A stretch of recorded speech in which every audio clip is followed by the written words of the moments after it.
So we are going to start with a teaser, which is a clip which was produced before Wednesday, when all of these things happened that we are going to report to you. Please, can we launch a video while our colleagues are getting seated? Take the front seats, because we expect that many are going to join us.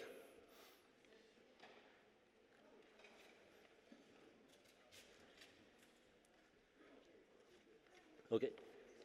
So, yes, we are setting up. As you see up, we have a few artifacts which are brought to stage. We have got MMX rover. Okay, goodbye, lunar rover. I have a good way back forward to the moon, but now we are going to travel to an asteroid. Can we get the teaser video? Yeah, so.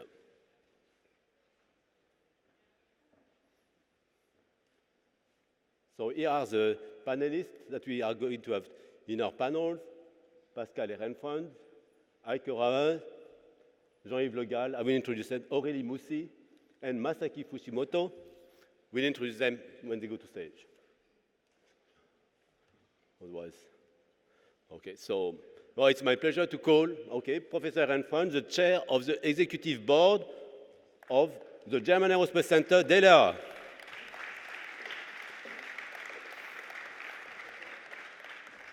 Then Professor Heike Rauer, director of the DLR Institute for Planetary Research. Heike. Oh, she's coming with the Ryugu model, interesting. Then we have Dr. Jean-Yves Le Gall, president of the French Space Agency CNES, president of the IF as well.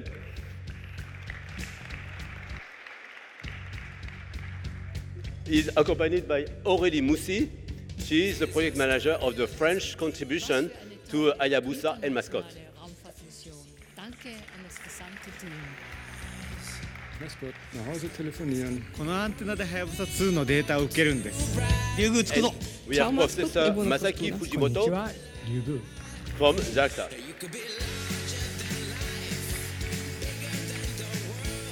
So let's enjoy the video, as it's all about people that have contributed.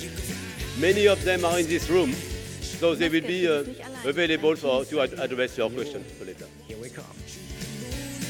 MASCOT, du schaffst das! Wir haben alles gegeben, MASCOT. Das letzte Stück schaffst du allein. Eine spannende Zeit und viel Erfolg. Ich wünsche dir eine lange Batterielaufzeit. MASCOT, schwing das Tanzbein.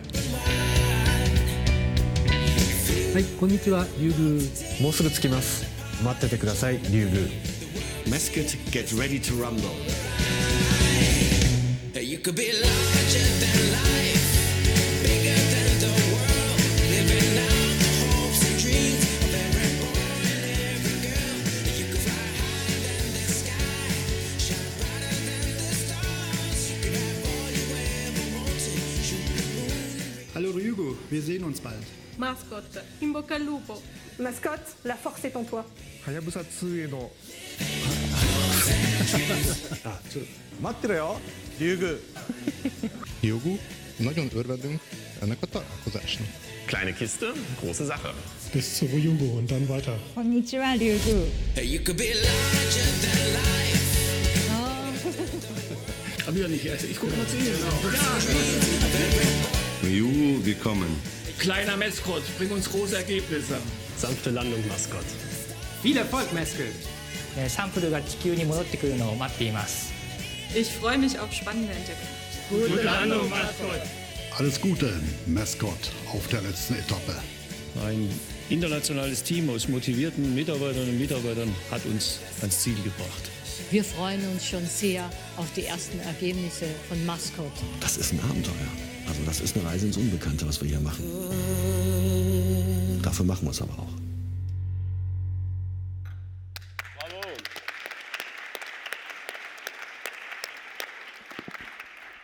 Moin Moin, Ryugu. So this is all about people, about humanity going to a new world.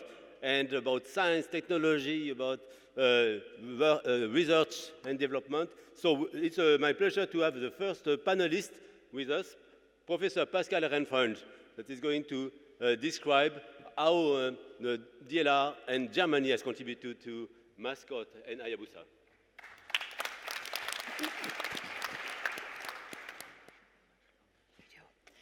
Good morning, and thank you for being with us so early in the morning. And I know it's the last day of the conference, but it's really, really an exciting adventure. And a lot of people came to JAXA, DLR, and CNES asking, how could you manage that you actually land in the middle of the IAC, you know, on a new foreign body? And this question I have to give back to JAXA. I don't know exactly why, but it was a really, really very exciting week, and we are very happy that you are with us. I will just give you a short introduction, and each of us will discuss about the specifics. JAXA will talk about the HAYABUSA2 mission in general, and we will show you a video now before, and I will talk about MASCOT, and we have great instruments on this lander, and we actually the scientists are working on the data already day and night right now. So just to give you two slides at the beginning, why are near-Earth asteroids or asteroids so important? We want to understand, you know, their formation, their composition and distribution, because they are remnants of the formation of our solar system, and we want to understand and we learn more about the origin of our solar system when we understand all these specifics. And of course also they can be dangerous to Earth, not Ryugu, but many of the near-Earth asteroids can be dangerous, and we want to understand how those bodies work and what they are composed of. And you see here in the world there are several missions. JAXA has been already very successful with its first HAYABUSA mission, and now we are in the middle of HAYABUSA2, and also other nations like NASA are on the way in order to explore asteroids. So they can be, some of them can be crossing the Earth's orbit and can be very dangerous, and you can see that in the back. That is not so long time ago. In Chelyabinsk in Russia on the 15th of February of 2013, there has been an implosion in the atmosphere, and you can see here how strong the blast wave from a rather small object which imploded in the atmosphere, did not even impact on the surface, how destructive this can be. And also when you look at 1908 Tunguska event, very likely this was an implosion in the atmosphere of such a body. And you see those bodies are not even that big, and they can make quite some damage. So we want to understand them and see and also look at countermeasures. What can we do if one of them comes very close? And it actually happens, as we can see. And of course, the small bodies, asteroids and comets, have actually impacted on the early Earth and eventually seeded the Earth with water and organic molecules. And that's why we want to understand their composition. That's why we are going to asteroids like Ryugu, because they are carbon, have a large carbon content, and we want to understand the composition of the organic molecules. About the HAYABUSA2 mission, you will hear a lot still from our colleagues, and I just want to show you a little video which depicts the entire journey. And HAYABUSA2 arrived at asteroid Ryugu just before the summer, and there was a mapping phase from 20 kilometers. And of course you have to see how is the object looking like, and because MASCOT and other little landers have to land. And you see here that what happened a few days ago, the spacecraft HAYABUSA2 actually descended down to 60 meters and dropped the lander. And you see here the 4 different instruments and also the support material, batteries and antennas. And you see this kind of swing arm which allows actually the MASCOT to hop. And when it hops and arrives at the position, then all the 4 instruments, which we will also explain you today, they measure on different places. And so this is this little shoebox which we have displayed here, over here. When you come after to the stage, you can see it here. It is about 10 kilo, and it has, it's really like a shoebox. And of course, JAXA will then explain you how they will take samples and bring them back to Earth. So of course, landing sites have been determined, and MASCOT landed on the southern hemisphere of Rügen in this blue circle, which you see here. And it had a really, really, I think, smooth descent. These are very shortly the payload. There is a camera on board, which has, of course, taken pictures from the descent, which we show you. Some of them have been already published in the press. And of course, you look at the landing site, also until to the horizon. The infrared spectral microscope micro-omega will be explained by CNES and is a very powerful instrument which can determine the mineralogical composition. We have the magnetometer, which measures the magnetic field, and the radiometer, which measured the surface temperature and thermal properties of the surface. And we had a successful landing. So actually the separation was at 3:58 a.m. on the 3rd of October. And it takes about 15, 17 minutes until MASCOT actually landed. It bounced a little bit.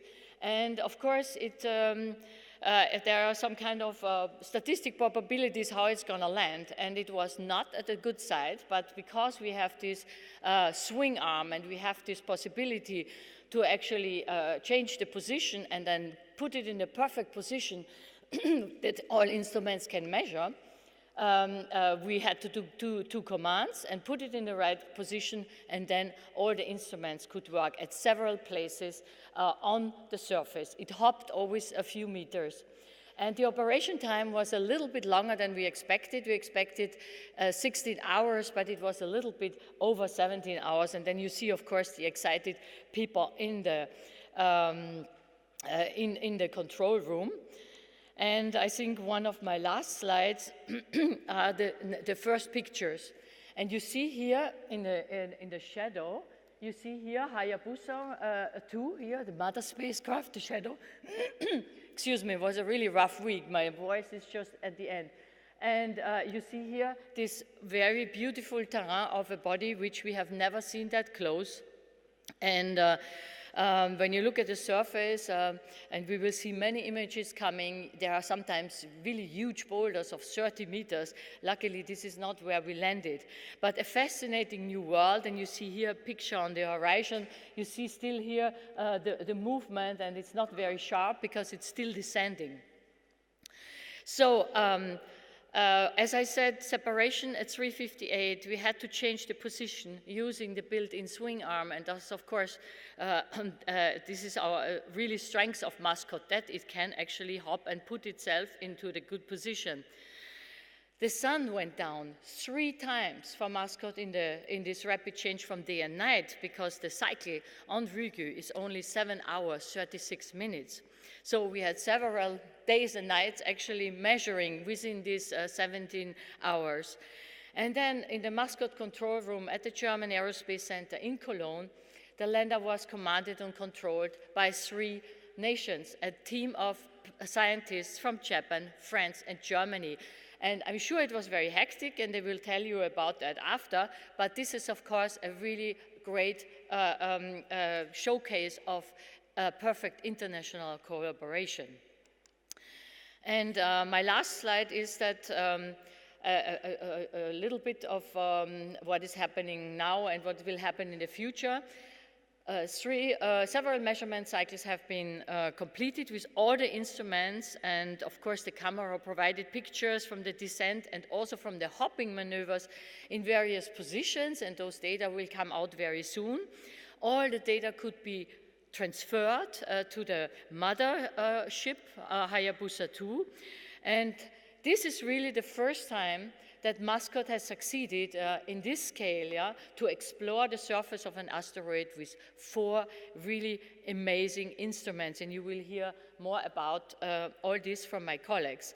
And I just want to say the evaluation of the rich data have begun, and the scientists are working day and night, and I hope you are excited to hear more about it. And I want to ask Heike Rauer on stage. She is the director of our Institute of the German Aerospace Center for Planetary Research in Berlin, and she was actually on site, and she will just tell you a little bit how the atmosphere was. Thank you very much.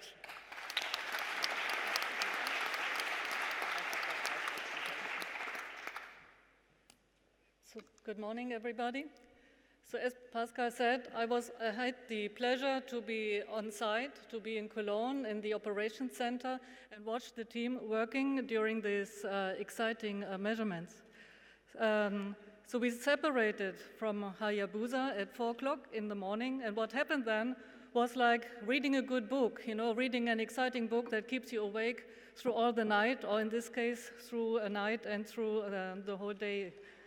Without stop and without being able to go to sleep or leave the place. So we separated, and the lander landed. It landed nominal.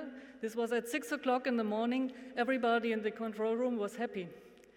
We all thought it is a success. Everything is fine. So far, so good. And then the instruments started working. And the instruments said, the micrometer, the radiometer, they said, we are getting too warm. And I've seen the irritation of the colleagues in the room and the scientists that starting discussing with each other, trying to figure out what happened, what is going on, because the lander said, I'm nominal. And then the idea was, if we get imaging data, we will know. Because they were suspicious, they were upside down, and the instrument would look into space and not down to the lander. So the camera should tell us if we are looking to space, because then we just see black, the black sky. And we were very fortunate because the Japanese collaboration and the Japanese operation really squeezed in telemetry rate of MASCOT whenever they could.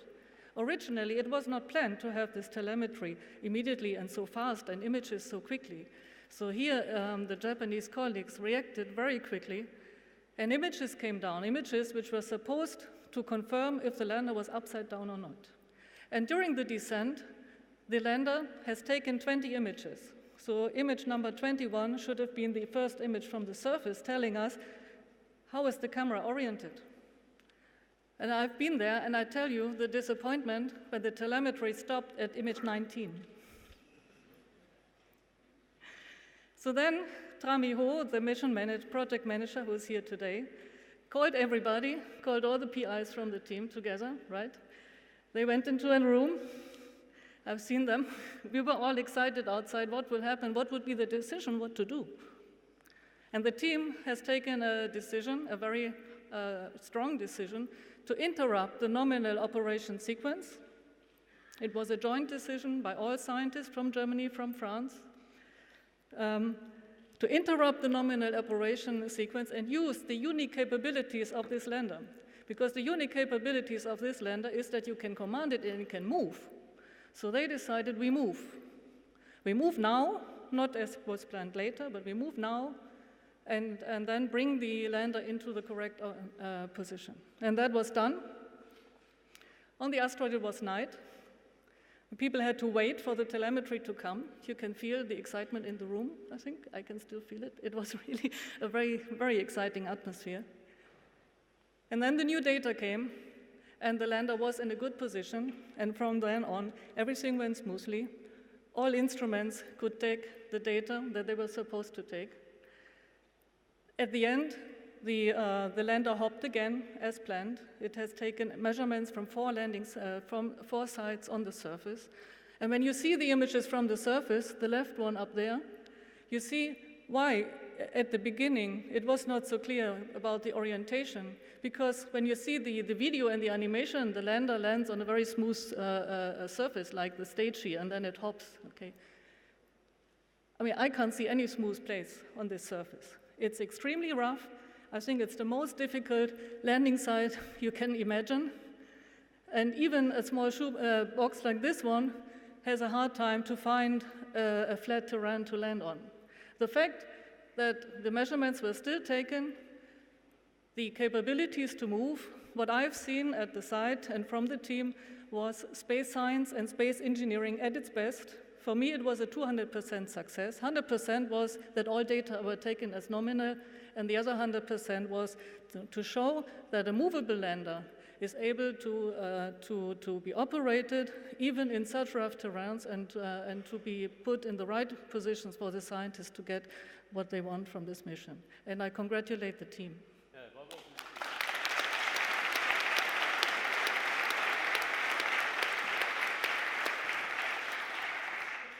From far, it looked like a shoebox, but it's not a shoebox. It's like the most beautiful robotic baby that you could send to another world. So it was released, we cut the cordon, it landed. It took 10 minutes to go from 60 meters. And I see it's full of sensors. It has eyes, it has infrared vision, it has even a sense we don't have. It can measure magnetic field. So I would like to ask now Jean-Yves Le Gall and Aurélie Moussi to describe what is the French contribution as a parent of these sensors and this instrument on board MASCOT. Thank you, Bernard, and good morning. So first of all, I want to tell you how much I'm happy to participate in this event this morning, speaking about the program and the scientific programs, because in my position of president of the IIF, I had to introduce many roundtable and meetings during the week, and quite often we spoke about strategy, governance. This is important. But this, what we are going to discuss this morning, real programs and scientific programs, and in addition successful, in my opinion, it's very, very important, and this is real life. So welcome to the real life this morning. And I would like to insist on 3 points. The first one, MASCOT, in an example of international cooperation, which is very, very successful between Japan, Germany, and France.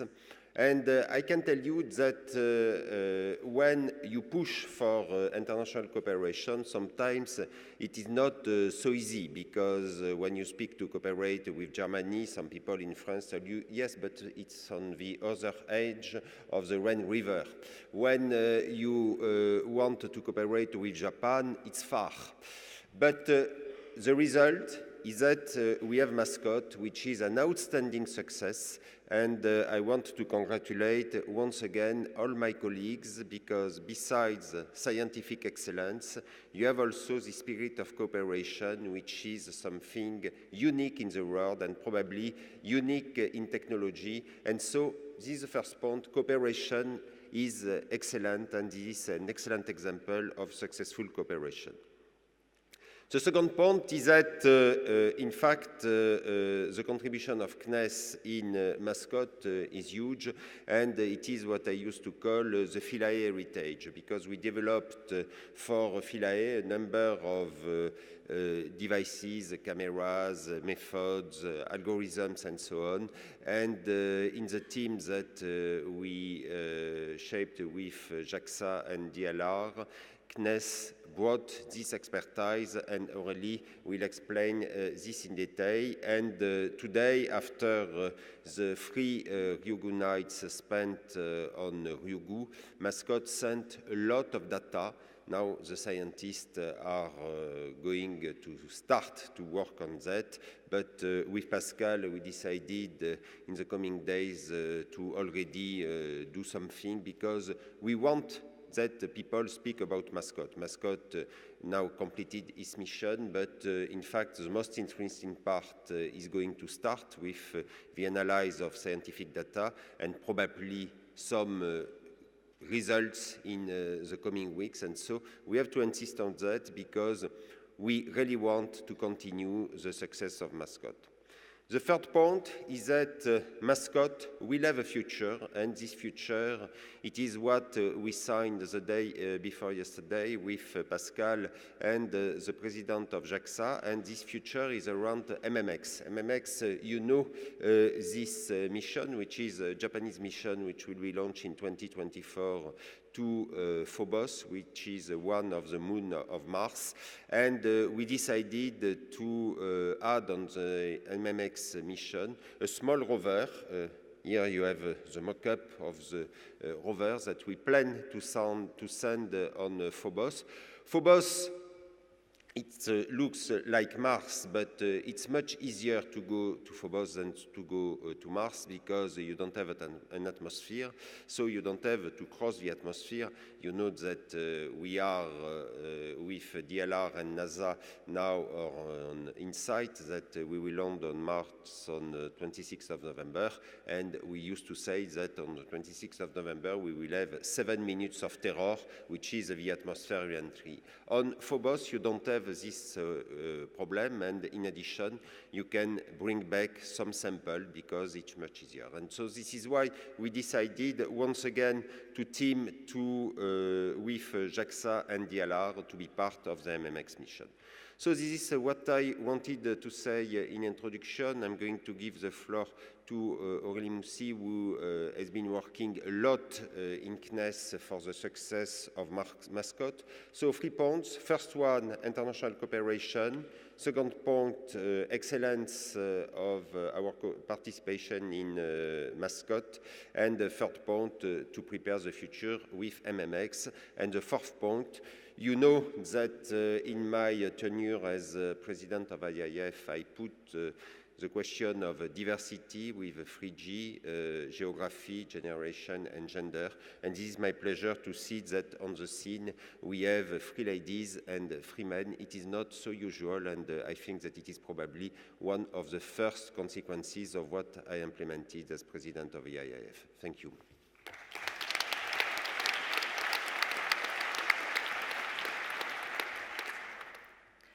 So good morning, konnichiwa, guten tag. First of all, I'd like to say that today I am on the stage, but there are so many people behind me that you won't see today because they finally deserve a little rest. Maybe they will even have a social life. And that's why I hope my colleague Dr. O won't mind, that's why I put one small picture, but very important, to emphasize, because you can see me MASCOT, but the real star, and Dr. O just together in front of our baby. And in fact, it's a team work, really a team effort. And that's why we had such a huge success. To be honest, even in our best dreams, we didn't expect so much joy. And this is only a list of simple facts, and I will try to give you some inside details on the different aspects. First of all, it was very, very short, also for GLR. I mean, for the development of MASCOT itself. So we had to be smart and to sometimes reuse some subsystems, and other times find new way. Our German colleagues did a great job with the structure, which is really light and strong and resist to the impact at the landing. And we also did a huge job with, especially with the instrument Micromega. It's 2 kilograms among the 3 of the payload, and it seems to be huge, but it's really, really, really small. And that's because it's the last born of a series of instruments, and one of these is on ExoMars rover. So I wish you will success also in this mission. And the other instruments are the fruit of a German-French collaboration. Our scientist colleagues are from the Braunschweig Technical University, the DLR Berlin, and IAS, the scientist of Micromega, is a lab in Paris. So one more thing which was really important for us, and in all missions we have always the same concern, is energy supply. And because MASCOT has to be light and small, we had no choice but use a simple primary battery. No solar panels, nothing at all, only a battery. And when the battery will be empty, the mission is done. And for that, we reuse cells from the exact same batch of the Philae ones. And it seems that this batch is really good. For example, in our estimation, we thought we would last 12 hours if it was a success. Maybe 15 or 16 hours maximum if we were really over the top. And as my colleagues told you, we lasted 17 hours. So it's amazing, it's a really long time, and in fact, I think I'm really grateful that the team is so thrilled to work on this project, because that's not so often that European people, and especially French people, are so willing to disrespect labor law.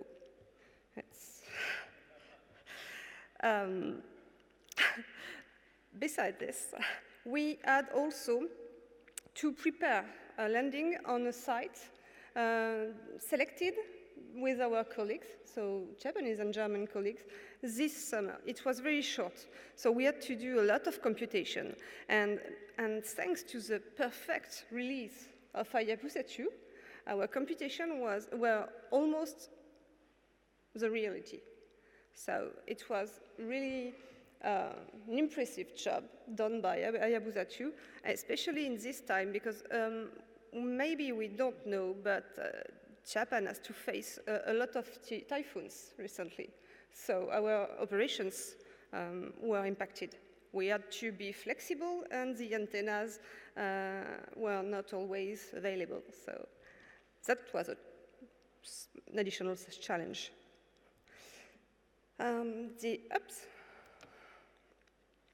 I will not detail all the subsystem we provided. I just wanted to show you part of the team, because they are not here, but still, they are very, very impressive. And what is important to say is that for MASCOT, for example, our computation, our statistic, showed that the time, the duration between the descent and rebounds could last up to 2 hours. It seems short compared to the 7 hours of descent for Philae, but it's quite long because we thought we had only 12 hours of life. So when we discovered that the descent and rebounds lasted around 20 minutes, it was such a relief to save energy. So, and that's why we had the chance to do so many operations, even with a not prepared schedule, with a relocation advanced in the schedule. That's I think MASCOT was very cooperative. Compared to Ryugu, very, very cooperative. Because I won't say it was a thrill for us to see the first images taken by HAYABUSA2. When we saw the surface, it was kind of surprising. And that's what we are doing, these kind of missions, because we know nothing. So we had to go there.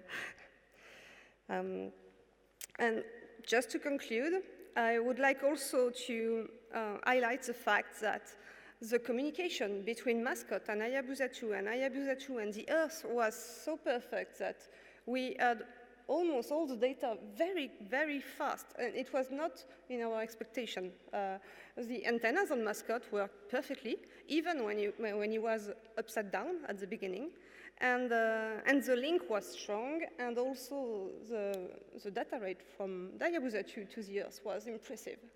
And it might be small fact, but for us it meant a lot. So on behalf of the whole team, I'd like to encourage in the future to make this kind of cooperation, huge cooperation between different countries, to be able to do such great things. Thank you.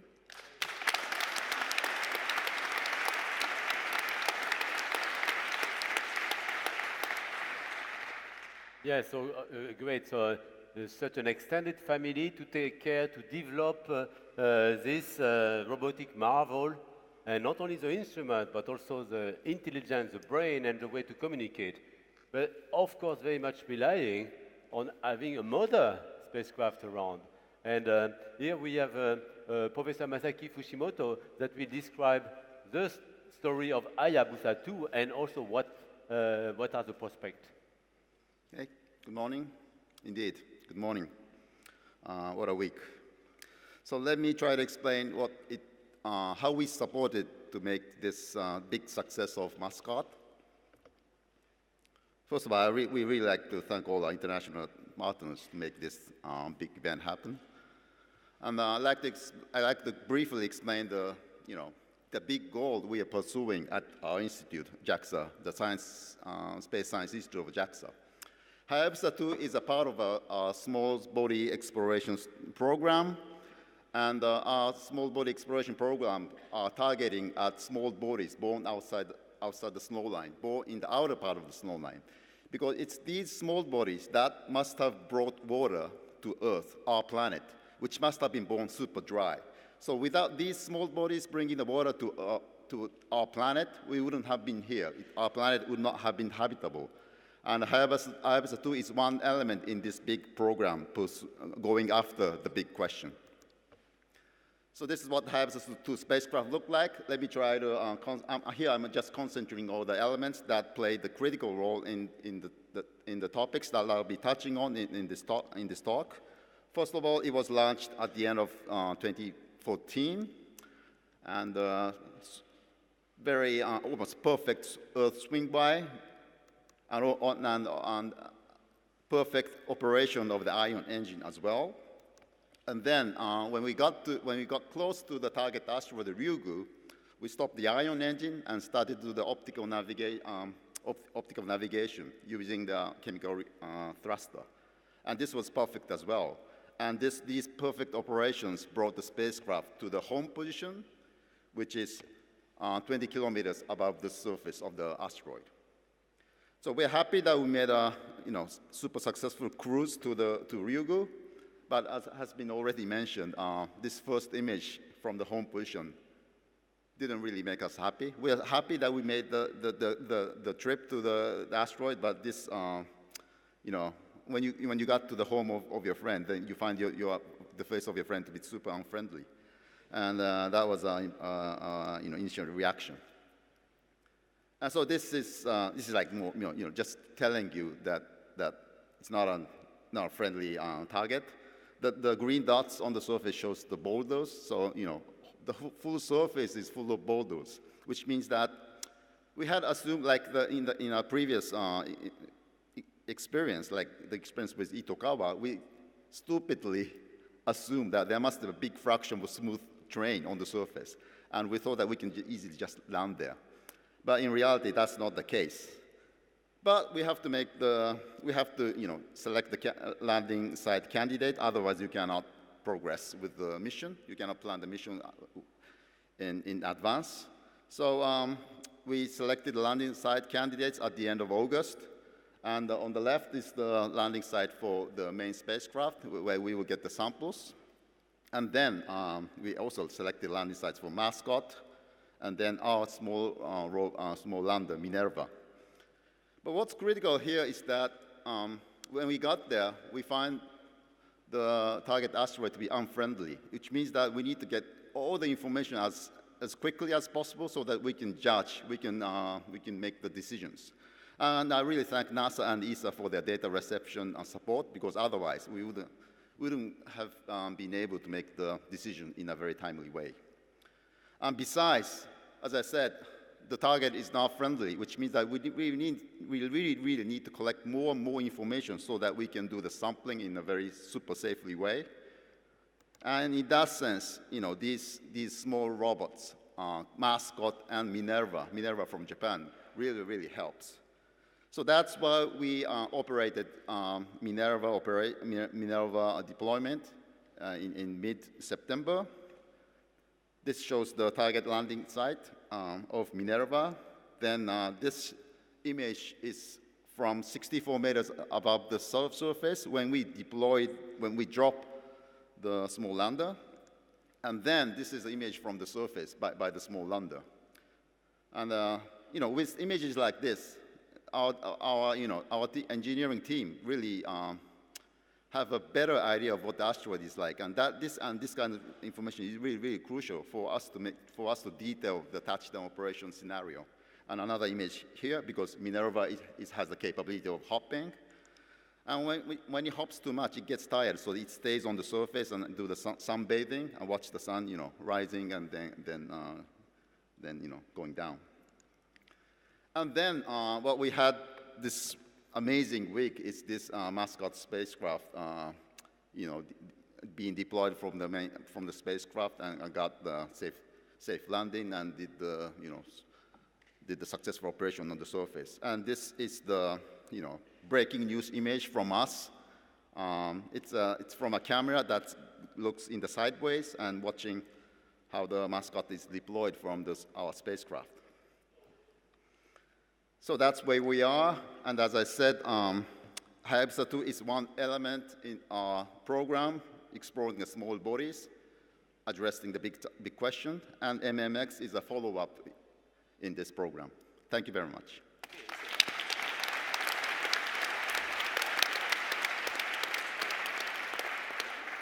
So we have collected already some questions. You can use Slido to enter some of yours. But one of the first questions that we've got was, okay, look at this. It has the shape of a diamond. It's made of carbon. So what is the composition of this stuff? Do you have already some information from previous measurements? Or we have some instruments. So in the infrared, you could measure what it's made of. Yeah, the instrument will do several things. We are waiting for the post-treatment of micromega analysis because it's an infrared hyperspectral microscope, so it will be able to analyze the composition. Of course, we know there's a lot of carbon. We expect water. We expect complex molecule with carbon. But we need to know more details. And the other instruments will also be very useful because they would give not the composition, but some characteristics. For example, the way that the surface is warm or cold regarding the illumination give us some clue on the internal structure of the material itself. And of course, the picture will be also very useful to analyze it. But now they are working. Yeah, good, excellent. So, we are just starting to analyze the data. I've heard also that there's magnetometer on board. And from the moment it was separated, suddenly you measured new thing. First, you didn't have the spacecraft to, and then it will be able to have some data on how these bodies interact with the solar wind. Now, another question, maybe that is, why didn't you put solar arrays so to extend the duration? And so, and that maybe that leads to the next project, like MMX, that will contain solar arrays. There's two reasons. But the main reason is that we had huge constraint on the volume and the mass, and we needed a huge power for the instruments. And with solar arrays, we wouldn't have been able to have the necessary energy to supply the instruments we wanted to put inside. Yeah. Okay. I don't know if you want to add something.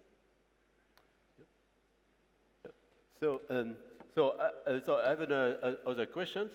So, which is toward the future. So, after this mission, so what is the future looking liked. You have mentioned MMX, some other mission for future asteroid exploration.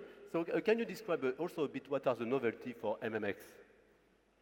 And we have here a model.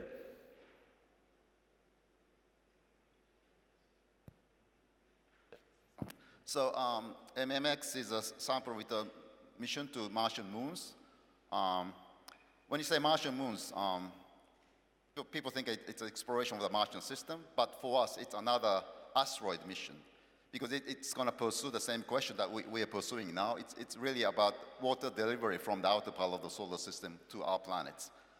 And we do have a spacecraft that's much bigger than HAYABUSA2 itself, but basically we do mostly the same thing. We get to the target small body, land on the surface, and get the samples.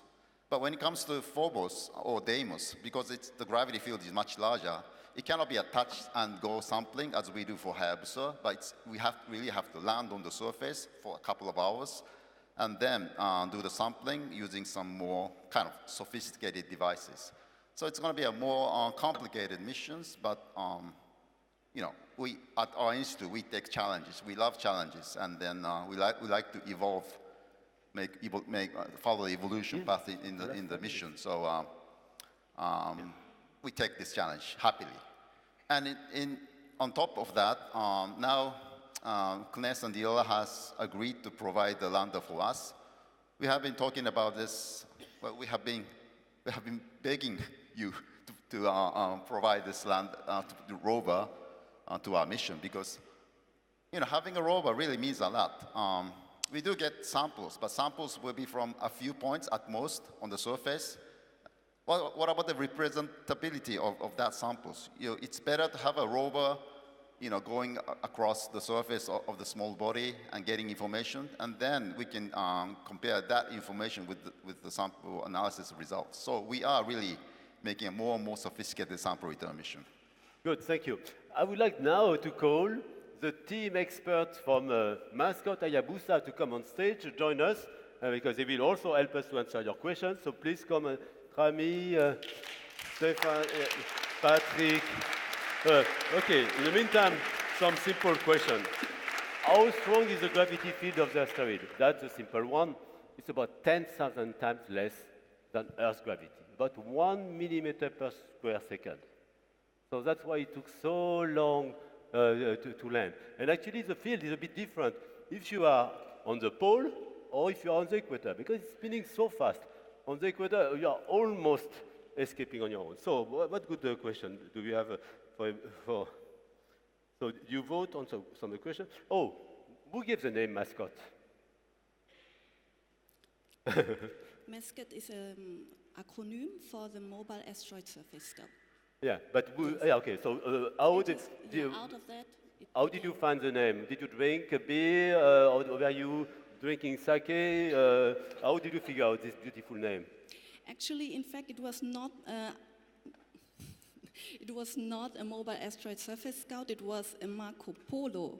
Oh, okay. Asteroid Surface Scout. Okay, there is a longer history about interest all over the world in Europe for sample returns from asteroids. Oh, Patrick, Michel, maybe you have something to tell. So why should we return samples? And yes, what do we learn? Well, first of all, I want to say that I'm really excited about what's happening, and the MASCOT team did a great job. Rami, Aurélie, also at CNES. All these people, it's really exciting. And I want the people to understand that this mission brought the first images, first detailed images of these kind of asteroids. We have different kind of asteroids. This one, we call it a dark type. It's very dark, so we believe its composition is the most similar one, than the one of the solar nebula initially. So that's why we think we can trace back the origin of the solar system with this kind of body. And so far, we went to visit 2 near-Earth asteroids, which were silicate type. These are the first detailed images of a new world. It's a dark type, probably carbonaceous-rich asteroid. So although Fujimoto-san said, you know, it's an unfriendly asteroid when we see the images, it's funny because the scientists, when they see these images, they say, "Oh, it's great! It's totally not what we expected. It's exciting. On But, the other hand, the operation team, they say, oh my gosh, how are we going to land? The composition, I mean, it looks quite friendly. So can I travel there and live off the land and start to grow my vegetables? No, unfortunately, you don't have an atmosphere, you don't have a magnetic field. We don't have a atmosphere on the moon. We don't have a planet B, and on an asteroid, you cannot really lie on it. There is no planet B, except for Saint-Exupéry, Little Prince. He could live on this one, no? Yeah, but that was a cartoon. The real life is more difficult. More difficult. That's true. The real life involves trying to operate this machinery. And you have mentioned, okay, quite some good legacy from previous instruments, previous projects. You mentioned Philae, Micromega. There was also some development done for ExoMars. So, okay, what did we learn from previous mission to help to operate this mission? That's Stéphane Ulamek. Yeah, previous missions, obviously there is some heritage from the Philae landing we had 4 years ago, also on a small body, also hopping, although for Philae it was unplanned, I have to say. So this time we planned it. Of course, we learned how to operate, how to land, how to activate a small little machine on a small body in the solar system. Coming back to the instruments, there is a lot of heritage. The magnetometer, the camera, also the thermal mapper, MARA, they have a direct heritage to the instruments or respective instruments we had on board of Philae. We also learned, of course, from other missions. HAYABUSA2 is HAYABUSA2. So there is a lot of experience in the JAXA team, in the Japanese team, how to operate the spacecraft in the vicinity of a small body, be it Itokawa or now here Ryugu. I want to emphasize a lot of things we tend to take as granted now because this wonderful machine, HAYABUSA2, it works like a clockwork. But I want to emphasize how difficult it is to bring a spacecraft, a hovering spacecraft, 60 meters above the surface of an asteroid with a very accurate timing, then deliver a lander, raise the altitude again to 3 kilometers, establish the contact, establish permanent radio contact to Earth. This is really, really challenging. And just because all these things work so nicely and so wonderfully, we should not think it's easy. It's really, really difficult, and we must be very thankful also to our very experienced partners that they gave us the chance and brought us there to do these measurements with such a wonderful system based on the experience, mainly in this case, on HAYABUSA1. Yeah, but were you biting your nails, though? Because I have a question here. Was there a risk that it would just bounce off? Of course there was. We knew in this case, of course, that we would bounce somehow. We had no idea how the bouncing would be. When we designed the mission, there was, of course, the assumption that there would be also regolith layers, some smooth terrains, or you would land in a sandbox. The sandbox dissipates a lot of energy, so you wouldn't bounce a lot. When we saw the first images of Ryugu, we got aware that this is not a sandbox at all. It's a rubble pile. There's all kinds of rocks. I say rocks. Shouldn't be misled. It's not stones as we know them from Earth, but it looks hard. It looks like boulders. So we were, of course, anticipating some kind of bouncing. This also included that if you bounce in a direction you don't know where, that the landing site selection, you have to consider a fairly large, not only landing ellipsis, but resting ellipsis, uncertainty where you would land at the end. I have a question for Trami, because you have been living with this project for quite some years. You have been project manager. So how hard was it, and how do you feel now? Yeah. Yes, yes, it's for us like a baby, for the whole team. I mean, we worked so long and so hard for that. However, I mean, I just had also an email talk with the HAYABUSA2 project manager, Yuichi Tsuda, and he said that he also would like to thank for this friendly collaboration. And I think this is something I also would say that it reflects more or less our collaboration. It is based on trust, on respect, and on courage. We had the right people to trust us in the right moment, we had always respect within the team, and we had the courage to decide in the right moment. And Wow. Wow. That's great. We have to close now, but we are going to allow for, if you are press, we will have in a DLR stand some of our experts available to answer your request. There was a question, so can you release pictures? There are some which have been shown, pictures, and also there will be a web release at 9:30 in 2 minutes, where all these pictures will be shared with the world. And so you will have access to this beautiful picture, you can process them, maybe you can see things that we have not seen yet.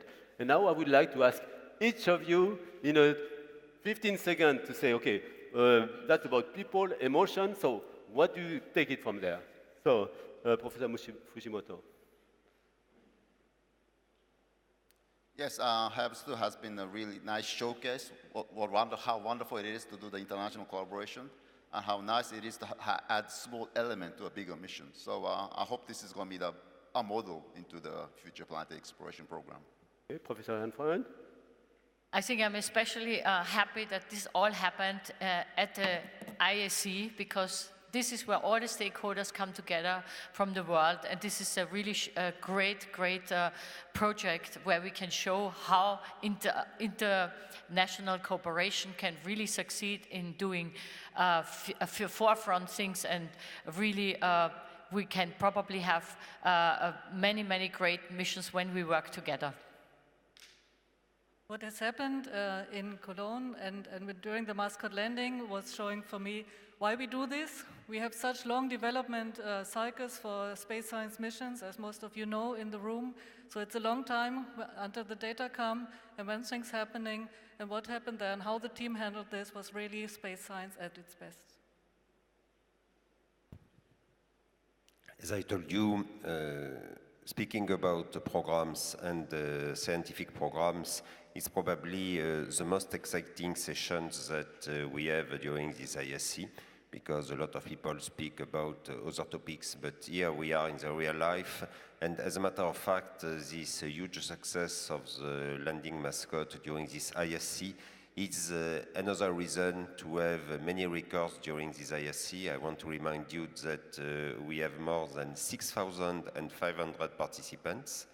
During the live broadcast with Alexander Guest, we had more than 10,000 people, and the cherry on the cake was MASCOT on Ryugu, and it was absolutely fantastic. So I think that the ISC will remain and one of the most successful in the life of the IIF, and now it's very challenging for the next ISCs in DC next year, Dubai 2020. In 2021 we will decide in a couple of hours where we will go, but congratulations MASCOT, and congratulations Bremen for the success. Thank you.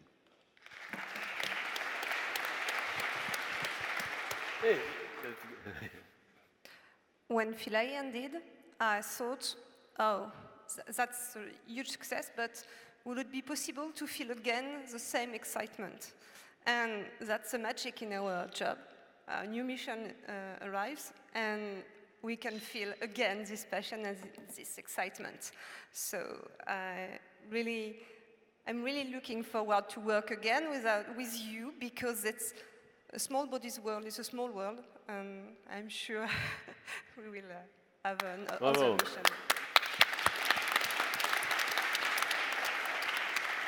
So what I've learned today is that a long-distance relationship, they can really work.